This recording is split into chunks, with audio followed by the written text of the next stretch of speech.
Hey guys, what's up? It's me, Sarah. Welcome back to my channel. And before we get started with today's video, remember to give this video a big thumbs up, subscribe, and turn on post notifications. And without further ado, let's get on with the video. Today's video is going to be my July reading wrap-up.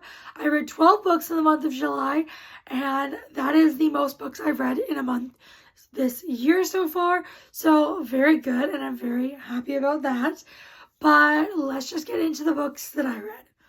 To start off, I read The Girlfriend Agreement, and this one I read as an ARC. It is by Rowan Croft, and I loved this book. 5 stars. It is so good. I am obsessed with it. I still think about it, and I read this at the beginning of the month. I cannot recommend this enough.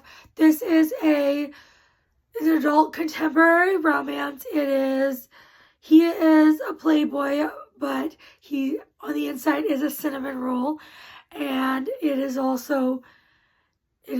academic FMC.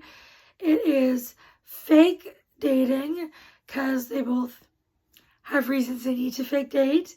And it's college, and I had the best time with it. Next is Reason to Believe by Rebecca Yarros. This one I gave 5 stars. This is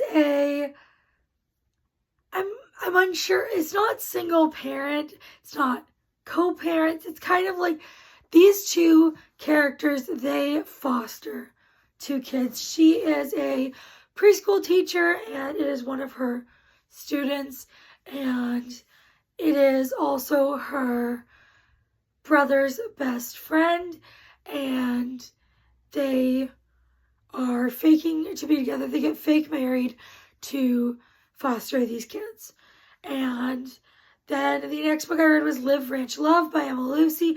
Gave this one 5 stars as well. Very good start to the month. This is a cowboy romance. It is Grumpy Sunshine. She is a wellness influencer, and he is the head, ranch hand at her late great aunt's property, her ranch, and she agrees to let him stay there, and they just strike up a deal, and it is so good, so cute. Their banter was incredible, and it was so fun. Next, I read Make Your Move by Callie Mel, and I gave this 4 stars. I really liked it. The only reason it was 4 stars and not higher is because there really wasn't a plot to it. It was just really character-based and sweet and fluffy, and it was just really enjoyable. It is brother's best friend and single mom and roommates. I had the best time with it. It was just so cute, and these characters were adorable. And next I read Sweet Temptation by Cora Riley. This one I gave 4.5 stars. It is a dark mafia romance. It is arranged marriage and single dad, age gap, and it was quite dark, and I really enjoyed it. So this one was a definite win for me. I was a little nervous around the beginning. I have a reading vlog where I read this. I read this in my Romance Trope Readathon vlog, and I will try to remember to link that down below. But the beginning, the concept, it's definitely a dark concept. She does not want to marry him, and she is kind of she's forced to. She's only 18 by one day when they get married. And yeah, but I ended up really enjoying this one. 4.5 stars. Next, I read Fall Into You by J.T. Geisinger.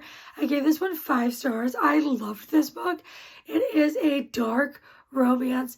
He is morally gray, and it is one night stand, but then she ends up working for him, and neither one of them know it's the other that's going to be working for them or working for. It's a month later or something, and it's just, they have such good chemistry and passion, and he is this billionaire guy, and he is definitely morally gray. He can make some people disappear, but he does it to bad people, so people who abuse women and children, he gets rid of them. And he was incredible, and so was she. He was trying to convince her the whole book to stay away, but she's like, no, I like you. I'm sticking around. And I read this in a vlog too. I read this in the Spin the TBR vlog, and I will link that down below if I remember. If I'm looking down a lot, that's because I have this piece of paper here with all the books I read at my star ratings. Otherwise, I know I would forget some, not because I didn't enjoy them, but just because 12 books is a lot to remember.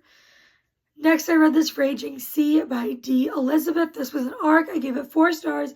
I really had a good time with this one. I was a little skeptical towards the beginning, but I ended up really loving it. This is a YA dark fantasy, and it's got a romance plot line. It has witches. It has a curse. It has kind of like a weird thing with time, like time being going back in time from something that happened, and certain people remember what happened when they went back in time. Anyways, it was just so enjoyable. I read this along with the next 3 and 4 books in my 24-hour reading vlog video. I will link that down below. And next I read Welcome to Scareville, and I gave this one 3.5 stars. This is a middle grade horror.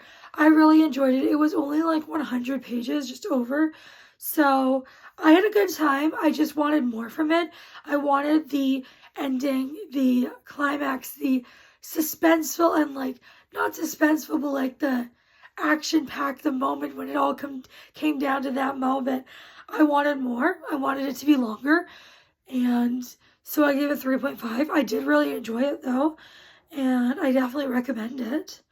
Next, I read Explicitly Owned by Jess Peters. I gave this 4 stars.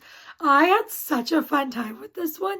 This is a BDSM, dom sub, very kinky, smutty erotica.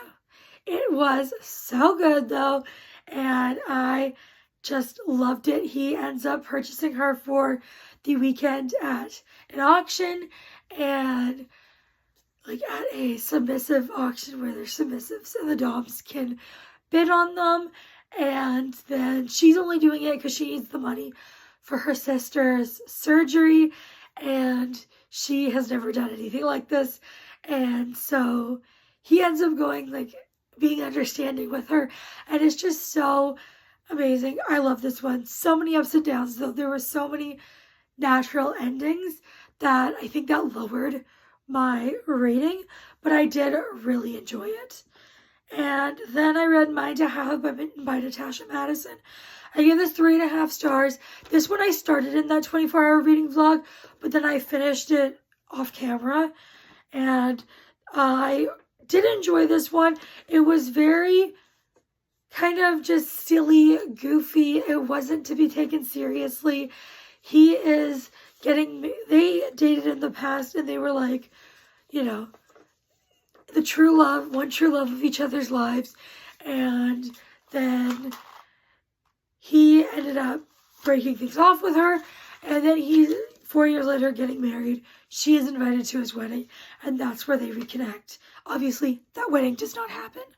My throat is so dry, I desperately need water, but I got 2 books left to go. Let's see if I can do it. Next, I read Blood in the Water. I gave this 3.5 stars. It is a middle grade murder mystery.